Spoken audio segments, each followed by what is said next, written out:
Good morning, everyone. Please continue to get your food. Absolutely, make sure you have a full plate. Don't pause and listen to me, just enjoy your food. I do want to start on time because we have a full program today. I just want to say hello on behalf of Diversity Circles. You can read more about Diversity Circles on our website, and there are also flyers at the side here. If you didn't have a chance to sign in, there's sign up over here at the side if you have a moment sometime during the presentation. And don't be shy about getting up to get more water to drink or tea or whatever. Please look after yourselves and enjoy. We're really honored to be marking the International Week of the Deaf with this presentation, and it should be a great event today. I'm going to introduce my co-researcher, Za Joseph, to provide acknowledgement of the territories and say a few words also. Thanks, Za. Oh, sorry, I forgot one thing. I knew I would. There is filming going on today, as you can clearly see. If you really don't absolutely want to be on camera, please let myself or Kyla Epstein at the back there know, and we'll take down your description and endeavor to make sure that you don't appear on camera if you don't want to appear on camera. Sorry about that, Za. You are good to go. Thank you, Shannon.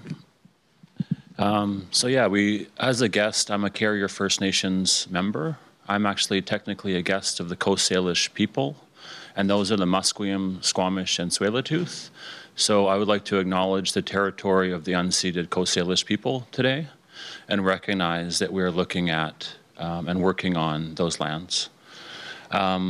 It's a special day for us at Diversity Circles to work with such an amazing community, those within the deaf community. We really have looked towards Jamie and to Piper and to Reese and to our interpreter team here for strength and advice for today. And it's something that we really value within not only Diversity Circles, but here at BCIT, is going to the community and really asking, out of respect and out of a very strong connection, how to navigate these areas of diversity and inclusion and respect. So looking at that, I just, like part of Diversity Circles is us sharing gifts. And Jamie is such an amazing person who has shared a lot of gifts with our team. I was able to travel to COUT, which is the Canadian Association of University Teachers, with Jamie, where he aligned himself with an academic from another university from the deaf community. And I really saw the power of the connection that he has and the expertise that he has as a researcher. And with that, I'll leave it, but there's a few people in the room I think we can connect. And Shannon, you've met, there's also Kyla Epstein, Piper, Colin, and there's a few others, I believe, or Cheryl, and a few others that were on the planning team. Everyone's too shy, they're all sitting down, so that's right. But I would like to end in a different way of putting my hands up. With all my relations and the recognition of the Coast Salish territory, we usually do in all my relations, and that calls not only those within the room today, but our ancestors as well, but also an applause for the crews that have made this happen. So Masi Cho, Osiam, thank you very much.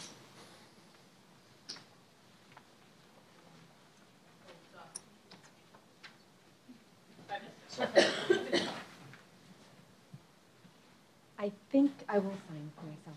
Thank you. Thank you, Sarah.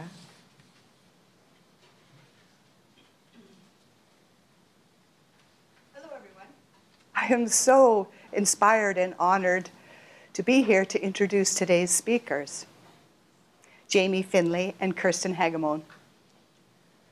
I have the utmost respect for these two people. And I'm super excited for this workshop and how it coincides with the International Week of the Deaf. How perfect. So just a brief introduction of each of these people. Jamie works here at BCIT. He's a research assistant, and his expertise is in microbiology, analytical research to do with chemistry. He's an expert in the process of fermentation. And he works with NRG, the Natural Health Food Products Research Group. Yay, Jamie. So that's about his work, but I think it's also important to say a little bit more about Jamie as a person. So I asked both of our presenters 3 key questions. I asked them to tell me what is of most value for them in presenting today. I also asked them what their goals are for work, what makes them enjoy getting up and going to work. And thirdly, what is their superpower when you think of that particular topic? And Jamie's reply was, I want to increase awareness on these topics. I think this is important work because of the potential impact on the people that we will connect with. And I love getting up and going to work because I love math. And I've always liked that part of my work. I can fully get into the math part. And Jamie said his superpower is patience. And I think he is extremely patient. Now, when it comes to Kirsten, she is a registered sign language interpreter. She also has a degree in education. And she does contract teaching at Douglas College in the program of sign language interpretation. Her answer to those 3 questions were that she really values the topics that are going to be discussed today because it is amazing how one can connect with people through the community. She values the connections she's made in the deaf community and other communities in her work. And she loves to go to work every day because she likes to see people taking in new information and learning more about accessibility and access. Her superpower, in connection to all of that, is she says that she's in the process of unlearning implicit bias. And she feels that her superpower is recognizing, I don't know everything, I will never know everything, but it's important to make mistakes because that's part of the learning and the growth that we experience. So again, I'm so pleased and honored to introduce Kirsten and Jamie. Take it away.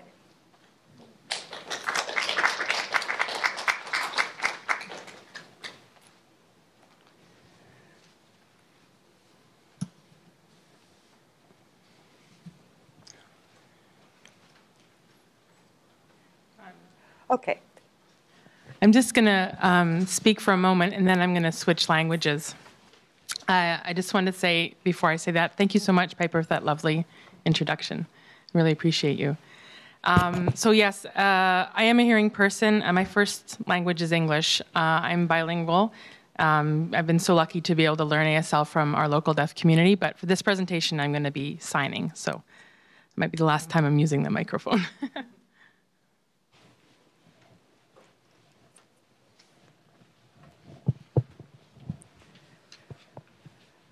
And I'd also like to say briefly thank you for the introductions. Thank you, Shannon and Zah, for the opportunity to present this workshop.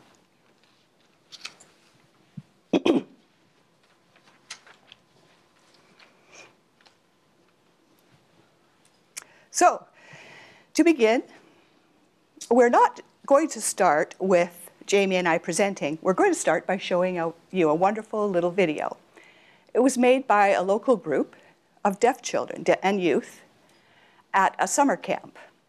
And the group is called Deaf Youth Today, DYT.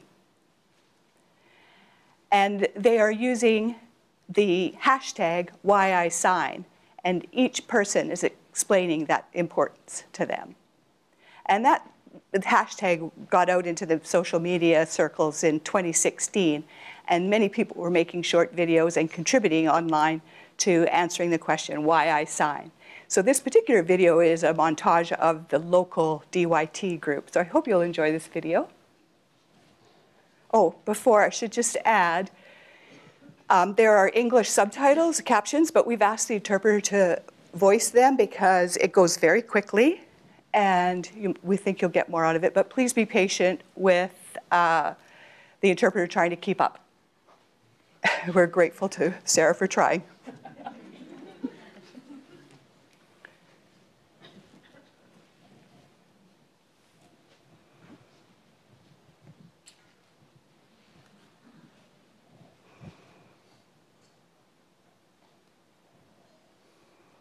ASL allows me to share my whole self, my thoughts and feelings and who I am.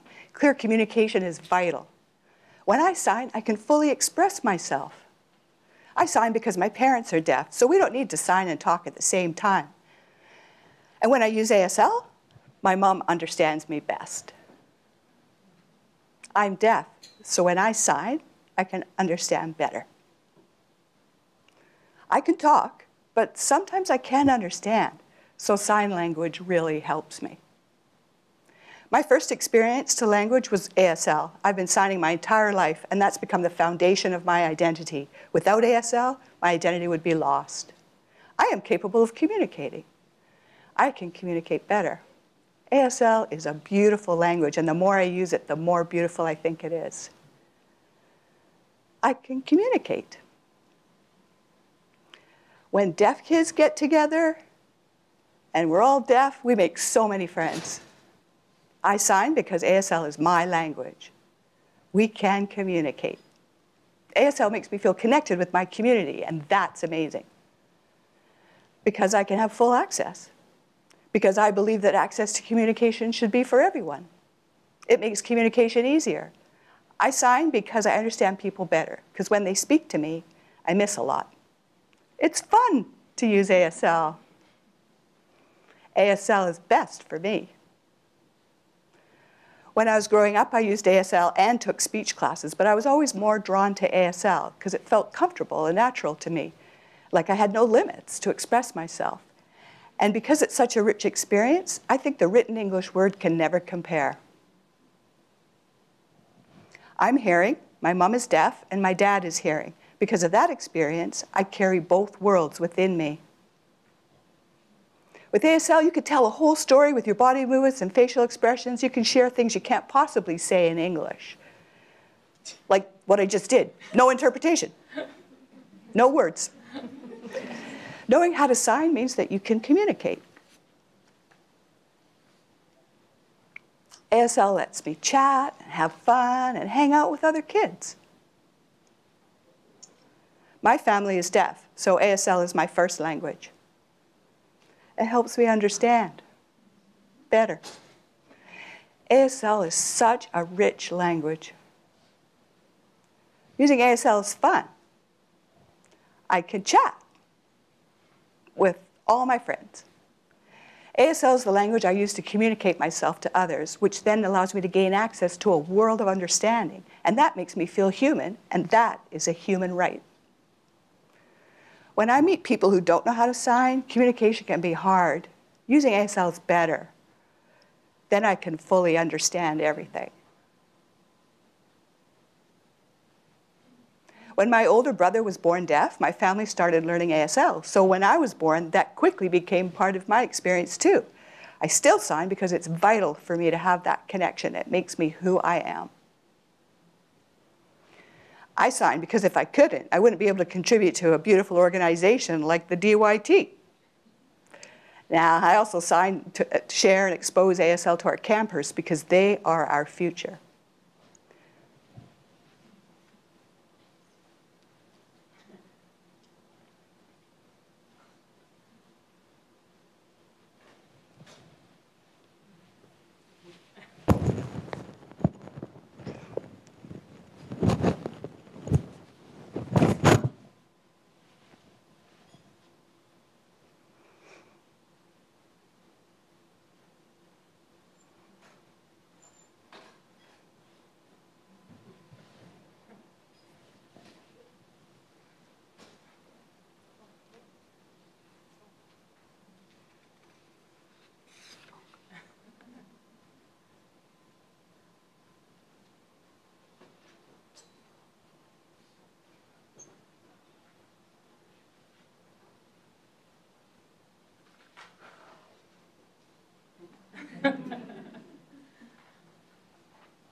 Very cool.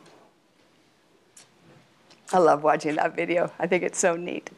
Such a great experience. I recognize many of those faces. Yeah, and so that camp takes place at Hornby Island every year, which is a smaller island off of Vancouver Island. And I think it's been going for 15 to 20 years. And I have been, and it's a cool experience for the deaf youth and families. It has a big impact on a lot of people.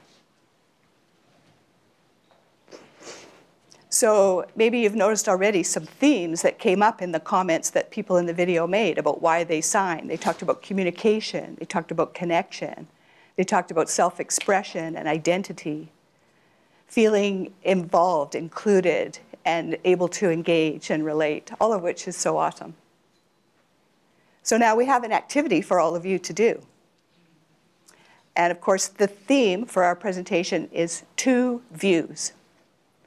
So we're going to introduce those 2 views about what it means to be deaf. So when you're looking at diversity, you often talk about unconscious bias. We have all internalized many different ideas, and biases throughout our lives. We pick those up from the people we hang out with, from TV and media and the like. And so sometimes when we're out in the world, we react to people based on those internalized biases. So those could be positive or negative, but this is a chance to kind of self-analyze and look at your beliefs about deaf people. What have you come to think that being deaf means? And so we're going to look at different examples that express those 2 different perspectives. So at each table, there's an envelope. And inside the envelope are 14 strips of paper, each one with a statement on it.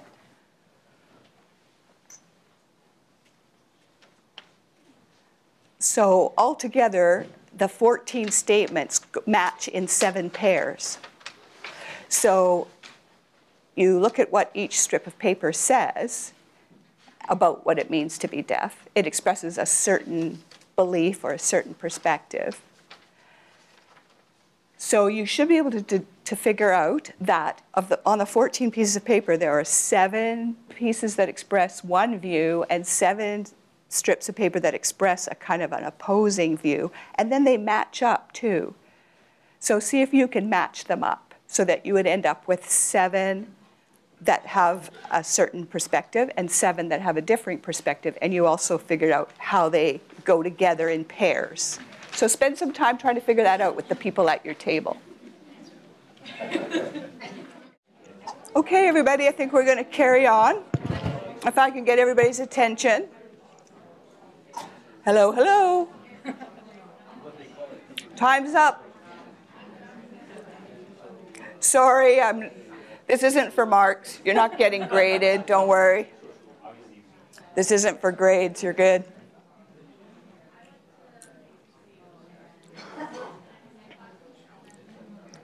I think there's a little discussion in the back table wanting to get the last answer correct. Okay, here we go. So before we go ahead and show you the quote-unquote right answer, this isn't a test, by the way, I want to recognize the person who developed this activity that you're doing right now. Something that I used to use when I taught in the ASL and Deaf Studies program at Vancouver Community College. And the person who developed the course called Becoming an Ally is Sarah McFadden, who happens to be interpreting right now. An example of how small our deaf world is. And the information in the activity itself was derived from a textbook called So You Want to Become an Interpreter. And that was written by 2 authors, Jan Humphrey and Bob Alcorn. So I just wanted to recognize that source. Okay, Jamie. So let's look at the first slide that shows the comparison between the views.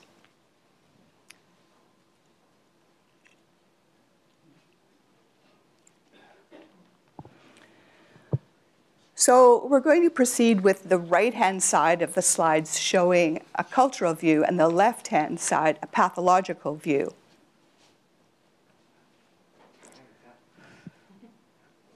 Sorry, I just want to make sure I'm looking at it from your perspective. Okay, so these are a way of describing these two views. And we're going to unpack them a little bit and also share from some personal experience. So the pathological or medical view sees being deaf as a disability, as something that needs to be fixed. That view, if you think about it, really comes from thinking that it's normal to have hearing and to use spoken language. And anything that's different from that is not normal and needs to be fixed. But it can then make the difference between deaf people having the opportunity to learn through a visual language or not. And so the pathological view doesn't recognize the value of visual language. And I just want to say there's nothing wrong with having a disability, but the idea that there's only one way to describe normal is very limiting. And so we need to shift our focus to diversity and multiple definitions of normal. I identify myself as deaf. I use the capital D when I spell the word deaf to describe myself, because it is a way of describing my identity. You may notice other words out there like hearing impaired or having a hearing loss, but the deaf community prefers to be called deaf. The term hearing impaired, some people think, oh, isn't that the politically correct way to describe you? But in fact, no, it's insulting to deaf people. And so we don't feel that there's any negativity in being referred to as deaf. There's one more. We could just show the text for the right-hand side. There it is.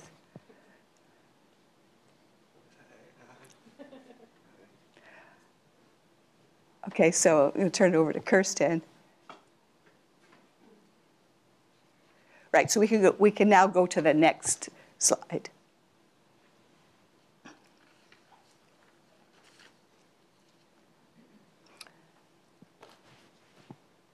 Okay.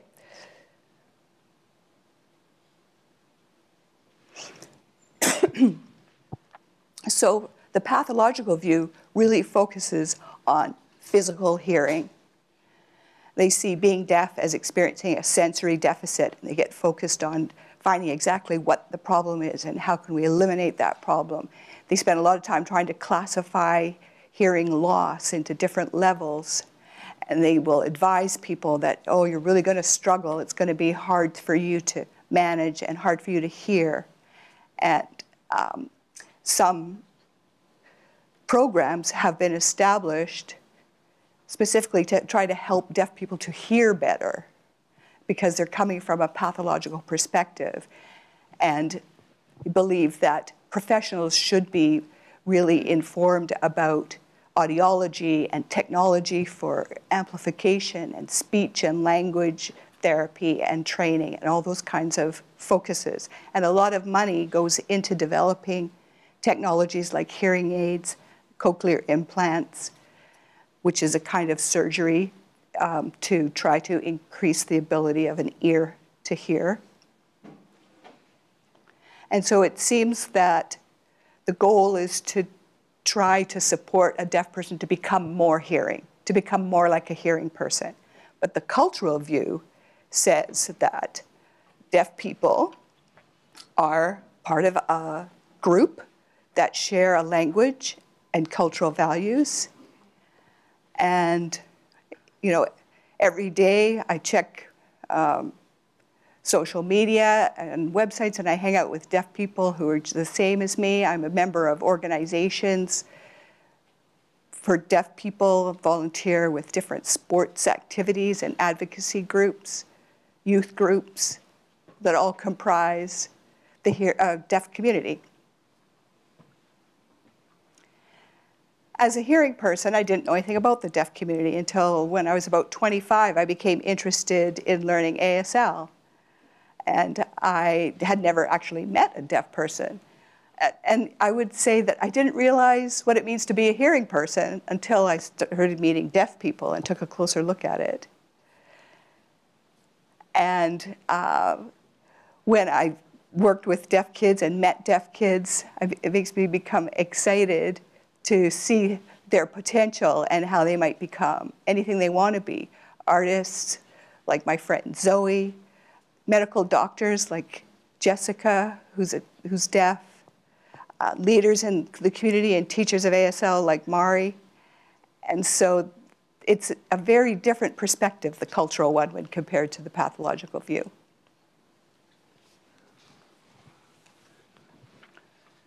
So let's move on to the next slide, the next aspect.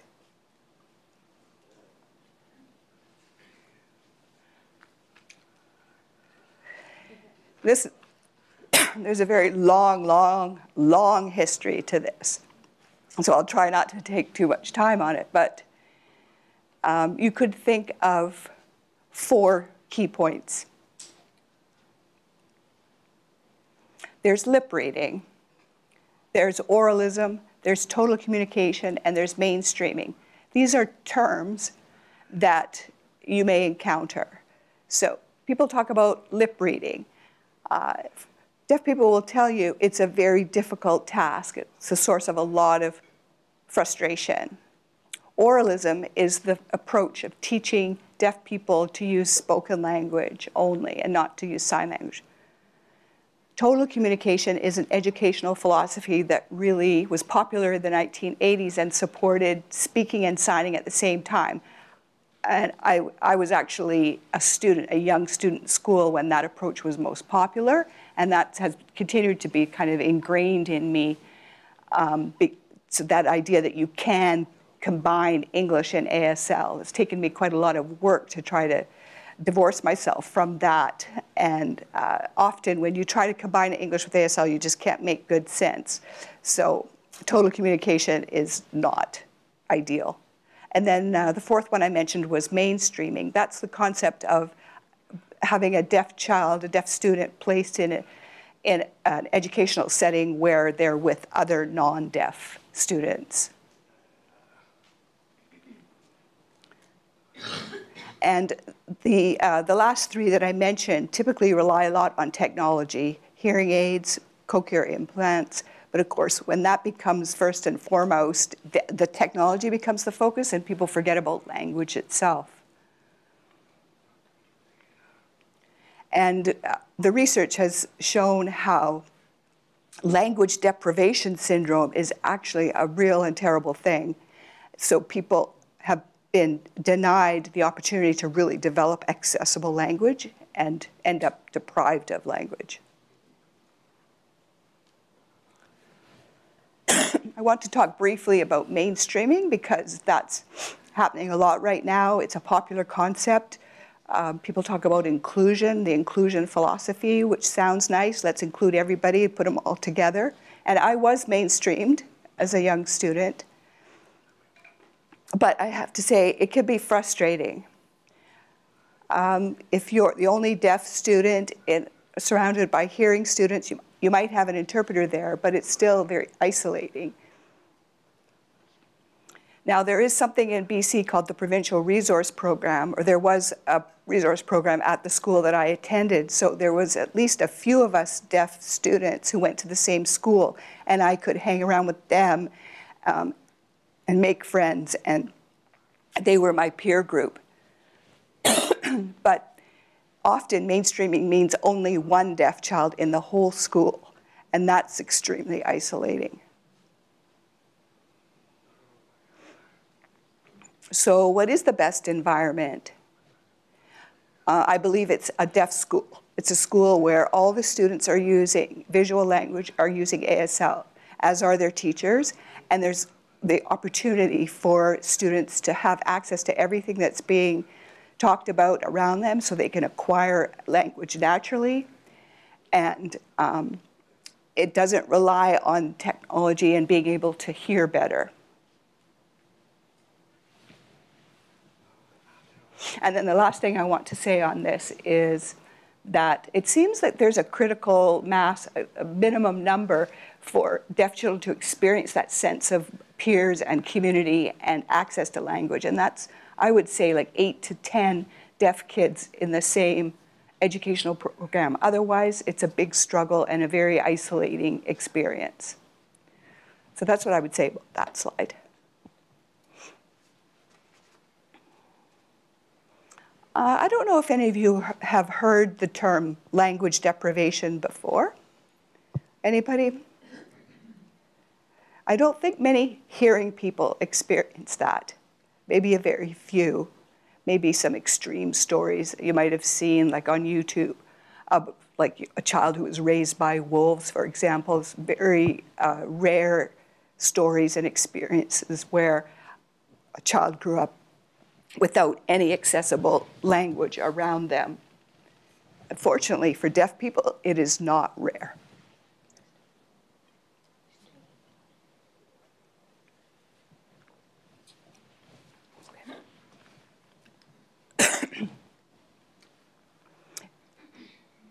Deaf children do experience language deprivation often.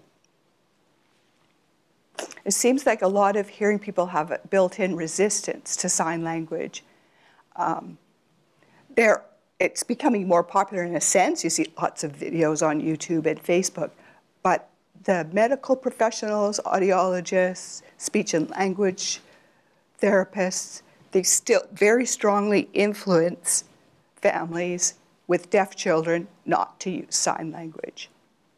Talk about sign language as if it were inferior to English, and that spoken language is better. I think, yeah, maybe that goes with the slides. The next slide. There we go. Yeah, sorry, goes with this slide. So like I was saying, avoiding the use of sign language is part of the pathological view. In BC, if you are informed that your baby or your very young child is deaf, you will be referred to the early hearing program, and they will try to present options to the family. You could choose to use oral language only, or sign language, or both. But the parents will likely bring to this decision that sort of already internalized bias that spoken language, that English must be better than sign language. Back in the 1960s and 70s, there was some really important research done on American Sign Language. Linguists and neuroscientists studied and found out that sign language and spoken language are used by the brain in exactly the same way. The same parts of the brain are used to process language, whether it's spoken or signed. So that's interesting. And another important piece of information is there is a person, I'm sorry, I'm trying to get their name right, Dr. Gulati from Harvard University, who has been recently involved with mental health studies and has done a lot of research in connection with language deprivation, and has noticed that deaf adults with mental health issues in their history potentially experienced language deprivation, and it had really long-term negative effects on developing themselves as a person, a sense of identity, thinking abilities. It's really sad when you think of that.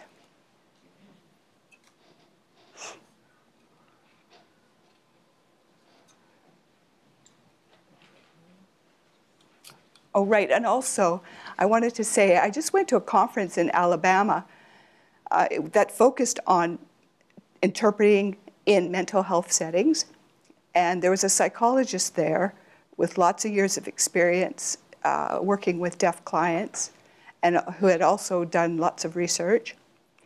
And found that 22% of deaf adults have a language disorder compared to 2% in the general hearing population. So that's an extreme number when you realize.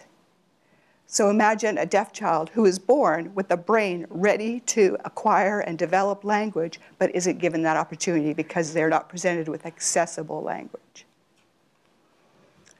So again, I just want to emphasize visual language, ASL, is accessible to deaf children, whereas spoken language is not. When language can be taken in visually, a deaf person doesn't experience any barrier to doing that. And the brain is then happy because that's what it wants. It wants language. All right, so now you've seen us make some comments. Now, over to you. Also on your table, there's multiple choice. Oh, sorry, there's how to sign the letters A, B, C, D, and E. So the first few letters of the alphabet, the ASL alphabet. Everybody find that piece of paper? There should be 4 at each table.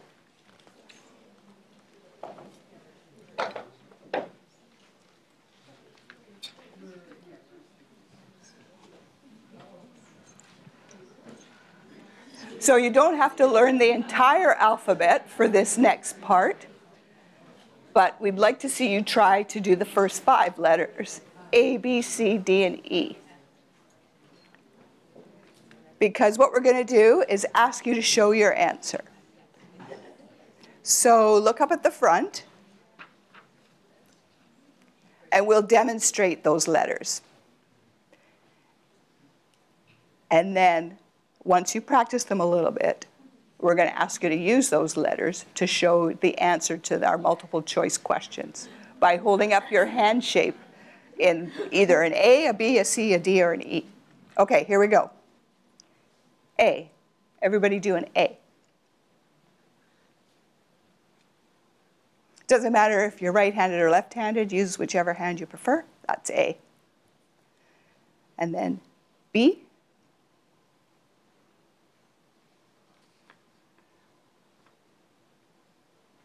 C.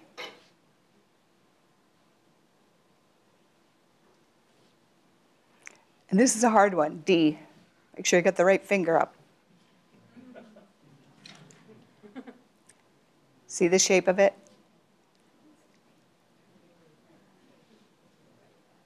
And the last one is an E.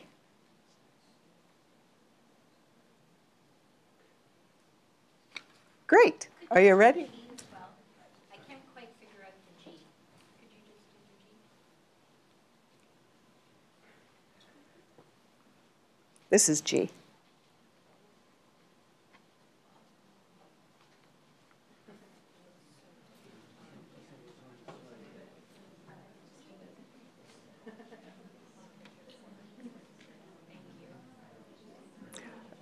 Luckily, you don't have to sign the G for this part. All right, you ready for the first question? Here it is. It's up on the screen. So please put your hand up and show either an A or B, depending on what you think the right answer is.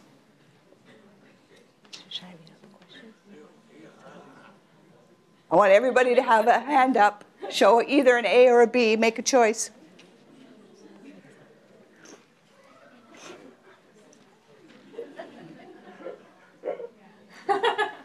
Okay, the answer is B. It's false. It's false. All around the world, there are between 200 and 300 different signed languages. ASL is only one of those. There are multiple others. And in Canada, we have 3. We have ASL, American Sign Language, typically used by Anglophone people. Then we have, in Quebec, Francophone deaf people use LSQ, a different sign language. And then in the Indigenous communities, there are Indigenous sign languages. So, and not just one of those, a lot of variety there. So That's how it breaks down just in Canada. All right, here's question number 2. So which of these letters is true? And 2 of them are good descriptors, so you need to show 2 answers. You can use 1 letter on each hand. There you go.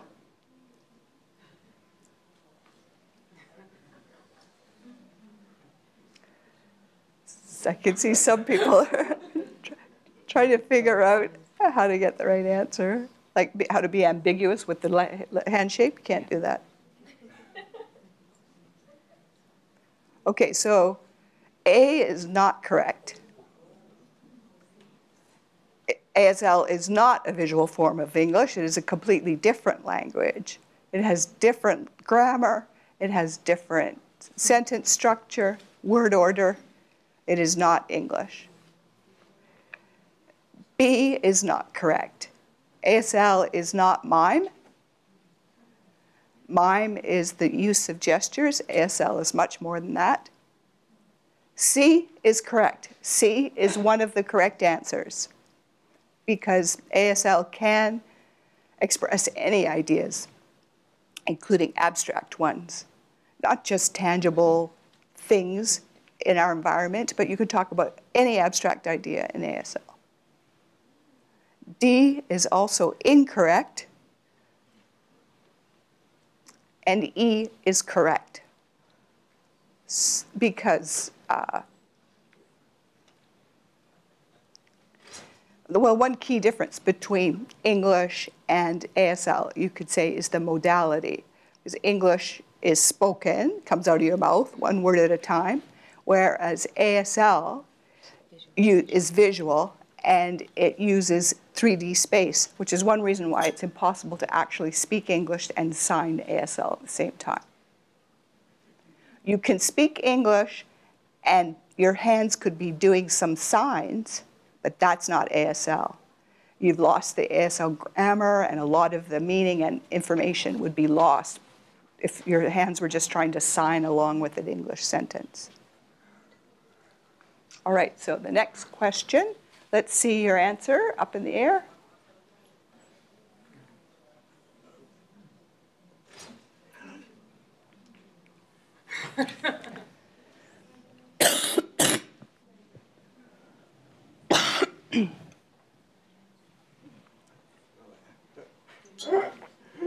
What's your answer, Kirsten?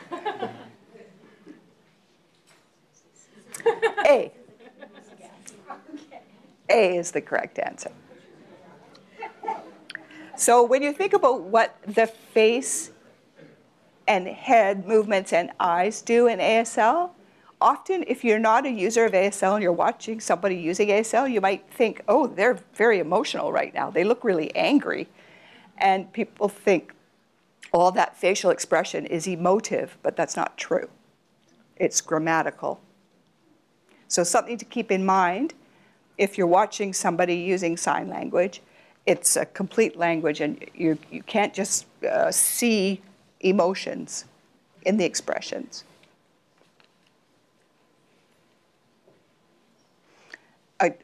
Of course, it's both. Facial expressions in ASL are used for emotive purposes, but the primary function is grammatical.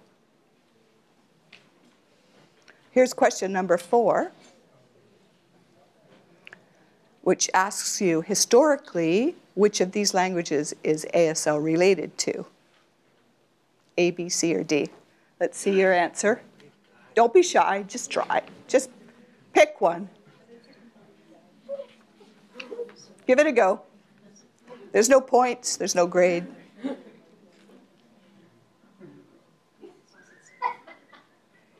You may be surprised at this answer.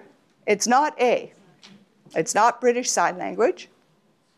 Many people would assume, well, this is a mainly English-speaking environment here, so maybe because the British had a lot to do with colonizing this country, maybe British Sign Language is related to American Sign Language.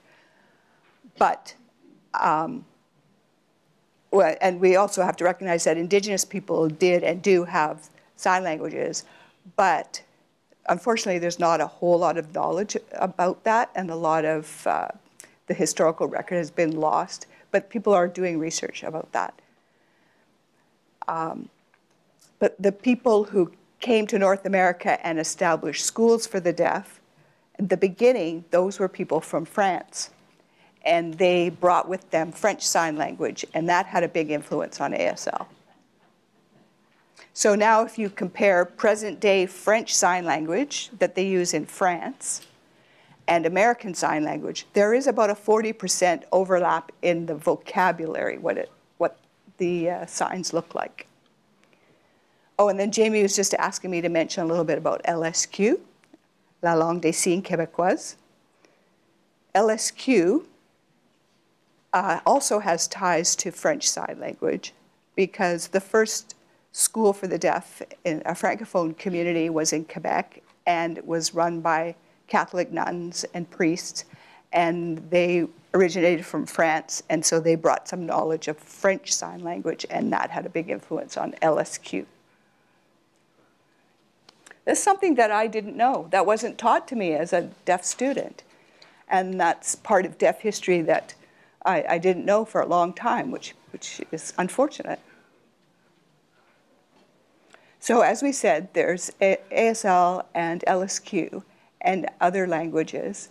Then there are also dialects. There are regional variations. So sometimes a deaf person can recognize, oh, you sound like you're from BC, or you sound like you're from Ontario. So there are different regional accents or usages. And so as we travel around, we figure those out about each other in the broader deaf community. So that's interesting. So that's all those questions. You can rest easy about showing your choices. And if you want to keep that paper that has the whole alphabet on it, by all means, take it home and practice. You can learn how to fingerspell. So now we'll get back to the slides about the two views.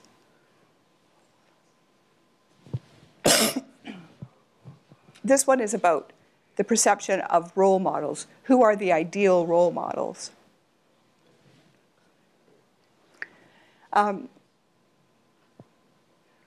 If you see communication as normal communication as being the way that hearing people communicate, then you may have a particular view on who would be a good role model. So we believe as deaf people that the ideal role models for young deaf people are deaf adults, but it's often not easy to find them.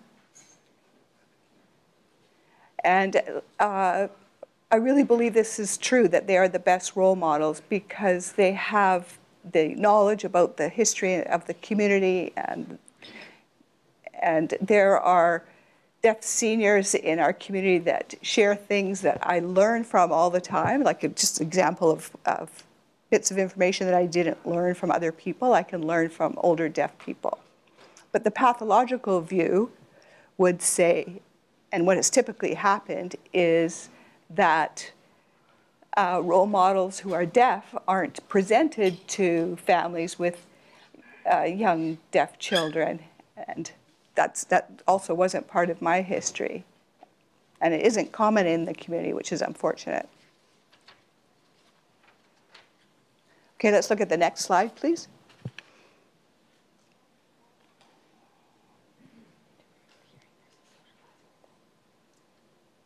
So this connects to the previous slide as well, about the belief that deaf children should aspire to hearing role models, and they believe that how to make it happen is to prevent deaf children from hanging around with other deaf people. They should be integrated with hearing people, would be the belief.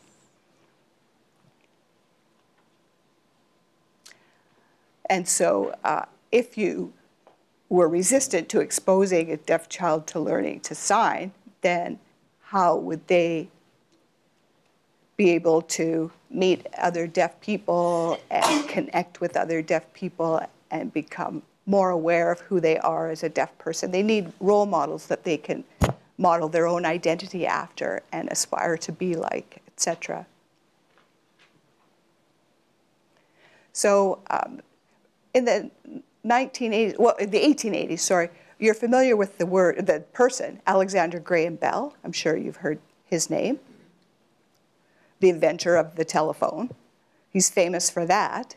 But it's interesting that he had some really horrible beliefs about deaf people, and he was really a fan of eugenics. He felt that if we permit deaf people to hang out with other deaf people, they will marry and they'll give birth to other deaf people, and they'll all use sign language and won't succeed, and they will give up on the idea of learning speech, which would be a bad thing, and they'll only want to be with deaf people. So in the deaf community, Alexander Graham Bell has a really bad name as speaking out publicly against deaf people being able to socialize with other deaf people, marry other deaf people, or use sign language. He was a fan of the oral-only approach, and he was strongly against sign language. And his name lives on in oral organizations today. There is a national organization in the States with his name that supports only spoken language, not sign language. So if you Google his name in that respect, you'll find out information about the A.G. Bell Society. So again, yeah, he's not a good guy in the deaf community.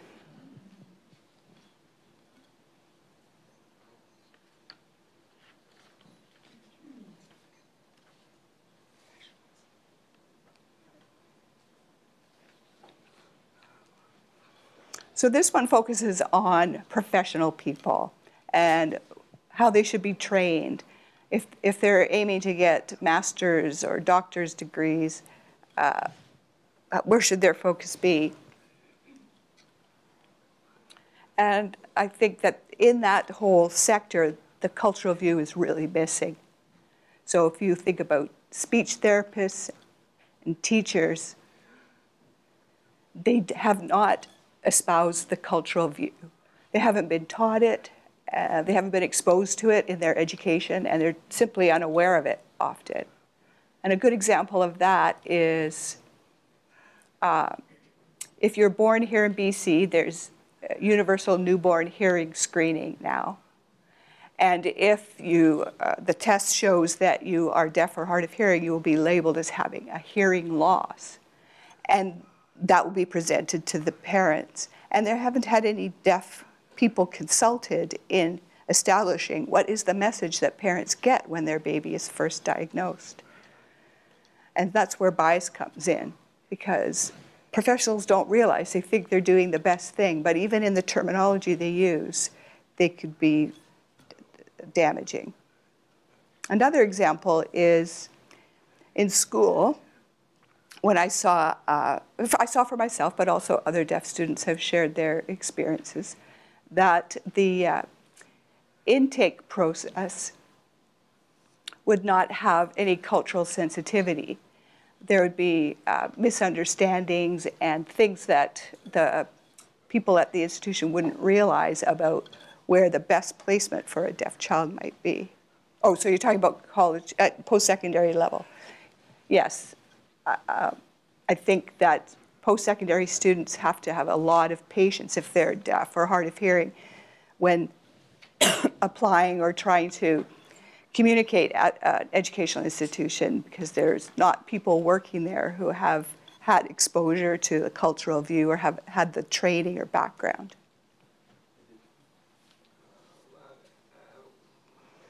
And I wanted to add one more thing too.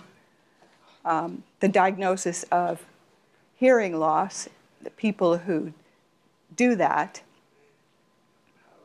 and then, or the professionals who have the degrees, they typically are seen as knowing everything, and they are then more empowered, and so they perpetuate those beliefs.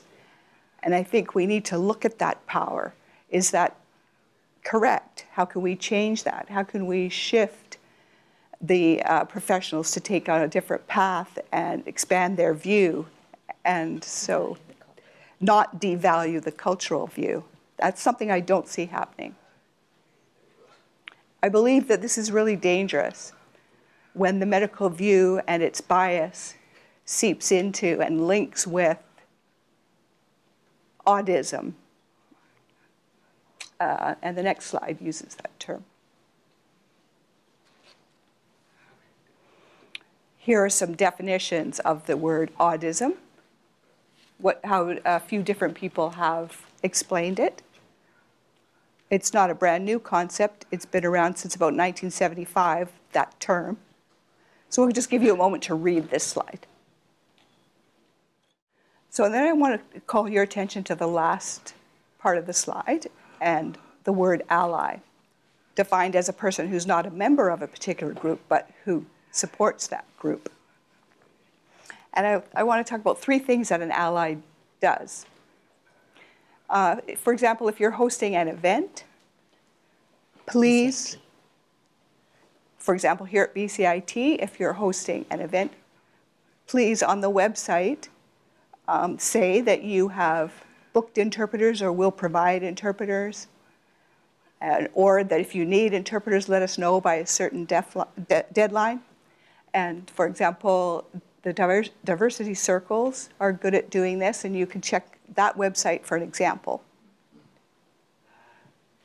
Secondly, I suggest that you put a budget line in the budget at BCIT for interpreting for the whole institution, so that things can become accessible via booking of interpreters, and there's already thought given to that ahead of time. And please contact me for more specific information about the costs, etc. I can advise on that. And I just wanted to add to that comment. I am an interpreter myself. Most of the time, I do work throughout the community where people work, or at artistic events and performances, or a whole variety of jobs. I also interpret at medical appointments. And often, I'm contacted by a group who is planning an event, and a deaf person has asked if they could go to that event. And so then I'm contacted, and I'm asked to tell what the professional fees would be, and they're always shocked to say, we can't afford that. And so then they ask, am I willing to volunteer? And then that presents a really big conflict for me, because of course I would love for deaf people to be able to go to all the events they want to go to, but I can't volunteer all the time. It is my job and my profession to be an interpreter. So I think the point is, as Jamie was making too, to plan ahead, to budget, to think about access, and not until it's down to the wire and the event is about to happen. And also, think about it globally, or throughout the whole institution. There, I'm sure, are budget lines that are for everybody in the institution to use. So that would open more doors if it was a consideration across the board, not just for specific events and one-offs.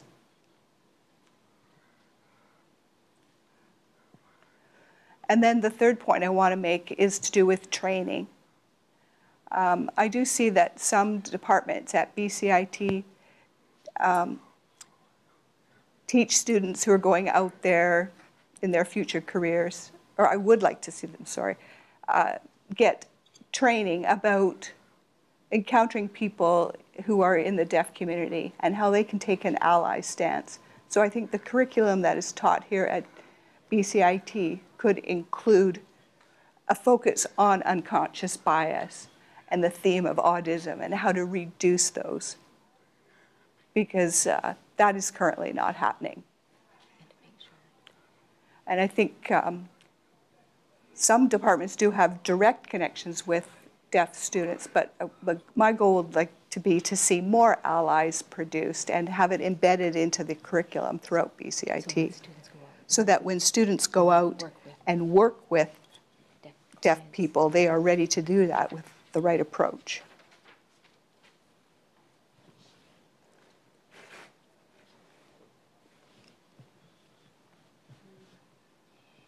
Just want to ask Shannon, do we have, if I got it right, we got 10 minutes left? Okay, so before we wrap up, I want to thank a few people, and then we'll also have a few minutes for Q&A. So if anyone has questions, we could probably address those. And yes, you could also approach me afterwards, one-on-one, if you'd like to. Yeah, we probably have time for a couple of questions. If there's a burning question you're dying to ask, by all means, go for it. Maybe you want some more clarification on something or ask about a particular term. Anybody want to ask a question? Oh, good. A brave person. Go for it. We're just going to bring a microphone.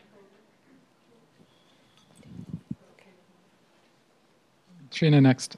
Can you give us examples of successful deaf people as role models? I don't know of any. There's Jamie.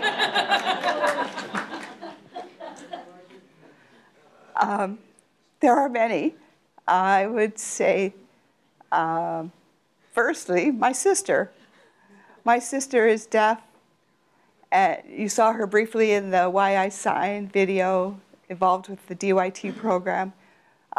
She has her own business, focusing on supporting families with children aged 0 to 5 who are deaf and hard of hearing. She works with families and parents, and she is definitely a success story. There are a lot of famous deaf people in the sports arena. There's Deaf Olympics, and there's a lot of ways for deaf people to engage with each other through sporting events. I could also think of lots of deaf people worth mentioning, but I think you have to ask yourself what you mean by successful. For me, a deaf person is successful when they have full language, a strong sense of identity, know who they are, and feel they can express themselves and connect with others. And that's, I think, the key definition of success. Success can also mean got a good job, make good money, contribute to society. That's a bit of a cliche, but I do know many really accomplished deaf people who would fit both definitions of success, for sure. And lots of my friends. Another question, I think? Yes. If we wanted to learn ASL, is there a local place that you would recommend for us to go learn, or a course?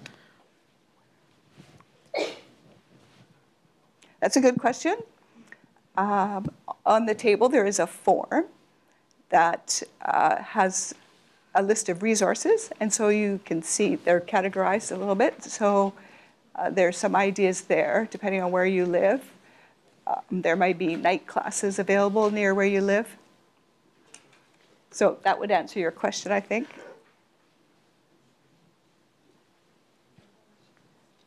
And I think, sorry, we probably have to cut it off there. Oh, okay. One more. Or go ahead.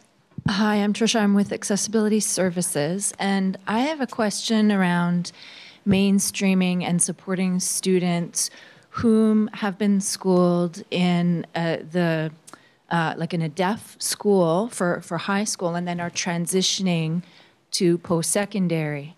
And you know, we at Accessibility Services, for example, we look at course essential requirements, and like most of the knowledge demonstration is with reading and with writing.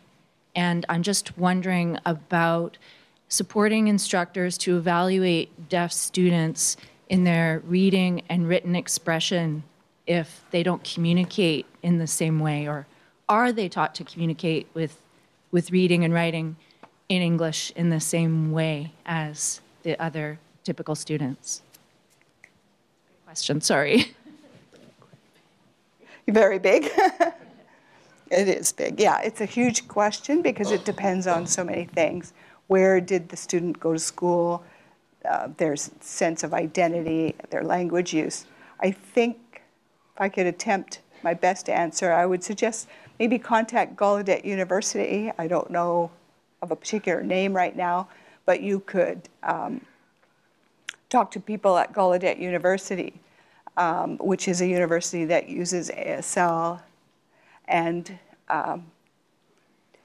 also teaches ASL and has a long history of evaluating post-secondary studies when ASL is the language being used. Yeah, I would agree. I think another resource locally would be at BCIT, you have the PCAS office, and PCAS stands for Post-Secondary Communication Access Services. And that's a provincial resource. They know a lot about, they have a lot of information about accessibility and how student services offices throughout the province can accommodate deaf or hard of hearing college students when they embark on their, or take up post-secondary studies. That would be a short answer, is get in touch with PCAS. And I would also encourage you to think about what we've been saying in the presentation about the different views, and maybe you can, with this new information, maybe you can realize that if you hold a pathological view, then decisions that you make, and if you think about the deaf student that presents themselves here, they may have been their education was the result of a lot of people coming from the pathological view and the decisions they made about language use. So then it creates a big challenge for how do you move forward. But that's why Jamie and I feel so passionate about getting this message out and about getting you to think more about these topics. And it's very complex. There's no one simple answer, but I would encourage you to contact PCAS and, like Jamie said, Gallaudet University.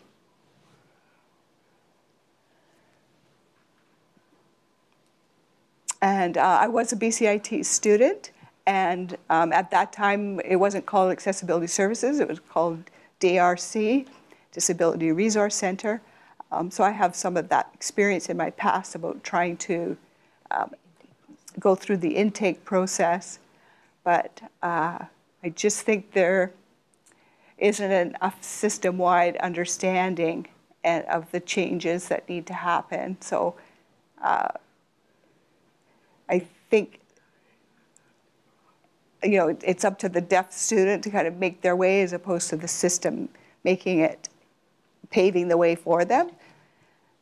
So I think the first step is to look at the system and how it can be more accommodating. All right, sorry, but I think we have to cut it off here. And I just want to thank, I'm trying to remember who first contacted me to invite me. I think it might have been Piper, and then was in touch with Jamie.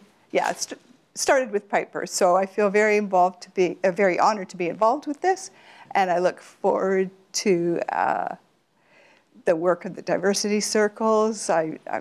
I thank Shannon and Za. I think your work is amazing. And Kyla.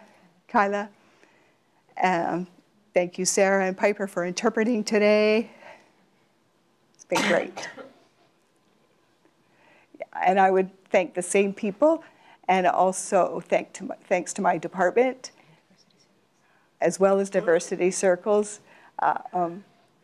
We've been through a lot, my department and I, learning through our frustrations, how to improve communication, and so I'm grateful for all of that. Thanks, everybody.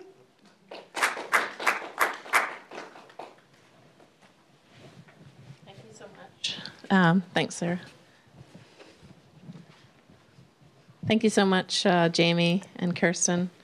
really amazing presentation. And we're really honored to be celebrating the International Week of Sign Language, but also I'm sure everyone in the audience can see that the contrast between the pathological view and the cultural view applies across many, many contexts. We're focusing on, as we said in the description, through the lens of autism, but I'm sure you can see how valuable it is to compare those two paradigms and apply it in so many ways to the work that we do. So thank you for such an informative and engaging presentation. It was an honor working with the team, including the planning committee, to bring this event to fruition. And for me, as someone who teaches communication as my profession, it was a real eye-opener for me to really look at my own presuppositions about what is communication and what that entails. So it was a great journey for me, and I appreciate your support and everyone's support. So thank you, everyone, for sharing your time.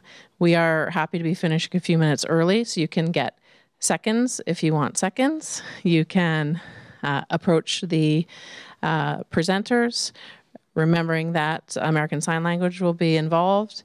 I want to encourage you to take the notepads home with you, as well as taking some food. And if you didn't sign in yet, Kyla has the sign-up sheet. So thank you again for everything, and thanks for your support of Diversity Circles.